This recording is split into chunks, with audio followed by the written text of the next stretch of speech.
but we've got a thumbs up, which means we are ready to go then for the final race of the Daytona Tamworth SuperChamps. Ben Smiles, Bertie Bream on the front row of the grid. They're the top two in the championship. And fittingly starting at the front then for our finals. See what Jude Bevan can do. And indeed, Mr. Housley. Away we go then. Ben Smiles has pulled the trigger and away we go. Bertie Bream though gets a really good run out of turn one, can't quite pull alongside and has to tuck in behind Ben Smiles all the way up the hill, leading into turn two. Ben Smiles in the orange suit and the orange helmet as we head into the first hairpin, turn number three. And Mario Nicolo is already up the inside of Michaelis and up into fourth place overall. Jude Bevan has had an absolutely torrid start. He's dropped from fourth down to seventh position. And we have a red flag out on circuit as the tyre barriers, I think, on the exit of hairpin 3 have kind of come undone. So I've just been told that we are going to be restarting the final. So we're going to be gridding everyone back up. Around the final corner, then they come. Ben Smiles eludes away and straight up the inside of Bertie Bream goes Max Housley. Can he get the drive though, heading up the hill? And the answer to that is no, he can't. Mario Nicolo has already been able to find a way through on Oliver Michaelis as we head through turn two, but Ben Smiles is about 3 car lengths ahead of Bertie Bream as Mario Nicolo tries to send one up the inside of Max Housley, and I think makes it work as well, following Bertie Bream through, or pardon me, following Jude Bevan, who is now up in third place through the field. So Jude Bevan and Mario Nicolo both gaining positions on this race start. And now Max Housley coming under pressure from Oliver Michaelis, who goes up the inside into the hairpin. However, that being said, Housley has the inside for the right-hander, will retake the position, and that opens the door for Justin Elliott into the bottom hairpin to take the position away from Oliver Michaelis. As here goes Michaelis up the inside of Justin Elliott into the first hairpin. Makes the move work as well. Mario Nicolo is all over the back of Bertie Bream, who has just been overtaken by Jude Bevan. So Jude Bevan is having an absolute stormer of a final, up into second place, having started down in fourth. I don't know if Ben Smiles will be happy to see Jude Bevan behind him or not, because Jude Bevan is flying it up the inside. Jude Bevan goes, he's made the move for the lead. Jude Bevan from fourth up into first place has stolen the lead away from Ben Smiles and now needs to get his head down, but Ben Smiles fights back. Up the inside he goes into the next hairpin, and watching all of this unfold with a little smile on his face will be Bertie Bream, but Jude Bevan holds on to the lead. Back past Ben Smiles once again he goes, and this time there is no fighting back for Ben Smiles. So it is Bevan from Smiles, from Bream, from Nicolo. And then comes Housley, Michaelis and Elliott.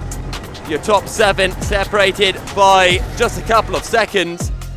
As we head through turn 1 and up towards the timing line, Bertie Bream is all over the back of Ben Smiles, and he will want to get this move done as quickly as possible. He's got a good run coming out of turn 2, and up the inside he goes of Ben Smiles through turn 3 and up into second place, and he can now try to hunt down Jude Bevan.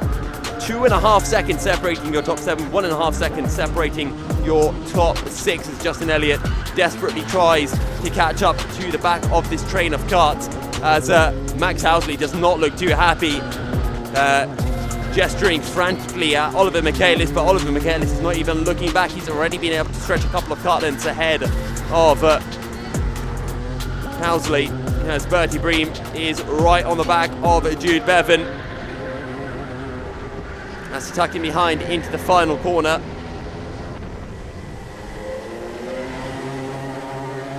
Ten minutes remaining in the race.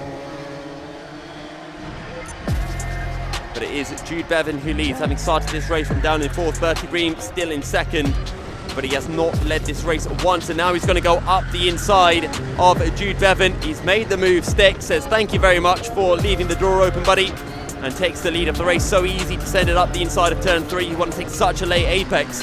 As you see the carts, and that is Ben Smiles going defensive because he has Mario Nicolo directly behind him, and Oliver Michaelis pushing Nicolo along up the hill towards turn 3. So Ben Smiles started this race in first. He's dropped to second. Now he's dropped down to third, and he might very well be dropping down to fourth. As up the inside goes Michaelis on Nicalo. So Mario Nicalo was looking for the switchback on Ben Smiles, and Michaelis says, look, I don't care what you're doing, I'm going up your inside, switchback or not. And that's another position then for Oliver Michaelis, who is having his drive of the season, I think, as we close into our first back marker of the race. Andy Carter in the 111 kart. Is this going to cost Bertie Bream? I think it is, because as they go through the wiggles, there is no way through for Bertie Bream, and Jude Bevan is going to close right in onto Bertie Bream. He looks to the outside, earlier onto the brakes, can't go up the inside, as Ben Smiles struggles to find a way through on Andy Carter. That's going to give an opportunity to Michaelis, but this time it's Mario Nicalo says, oh, you want to get a switchback on Ben Smiles, let me stuff it up, you're inside, how does that feel? And Oliver Michaelis says, you know what, didn't even notice it, holds on to the position and stays in fourth place. And Justin Elliott now looking to the outside into the hairpin. Mario Nicalo holds the inside, holds the position, but for how much longer? Justin Elliott is taking the wider approach into the bottom hairpin. Nicalo is being forced to go defensive, and Justin Elliott will carry so much more speed, looks to the inside, backs out of the move. Mario Nicalo holds on to the heavyweight lead for now. And this is where Justin Elliott has tended to be that little bit quicker than Mario Nicalo. And have a look up ahead. Again, it's another switchback for Oliver Michaelis. Can't get up the inside into the left-hander, as Justin Elliott is going round the outside of Nicalo.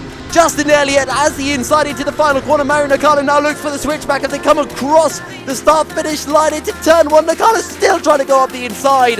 Taps the tyre barriers on the run into the opening corner, but Justin Elliott, how he managed that, I don't quite know.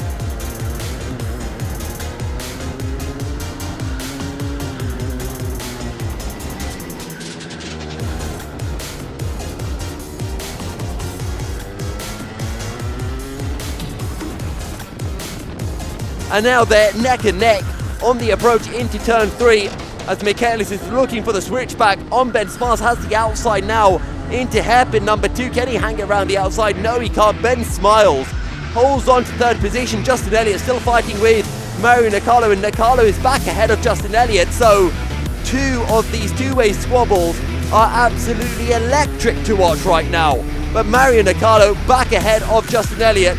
Can he hold on to the position as they make their way into the hairpin once again, just ahead? Ben Smiles goes defensive again. Justin Elliott forcing Nicalo to go defensive. Justin Elliott with a switchback tries to go up the inside into the left-hander, too far back. And Mario Nicalo holds on to the position as they come over the start-finish line to start, well, I was going to say the final lap of the race, but checkered flag is already out. Bertie Bream takes the win ahead of Jude Bevan. Ben Smiles takes third ahead of Oliver Michaelis. And what a battle between Mario Nicalo and Justin Elliott. Mario Nicalo hipping Justin Elliott to the race win, and with that will take the heavyweight championship as well.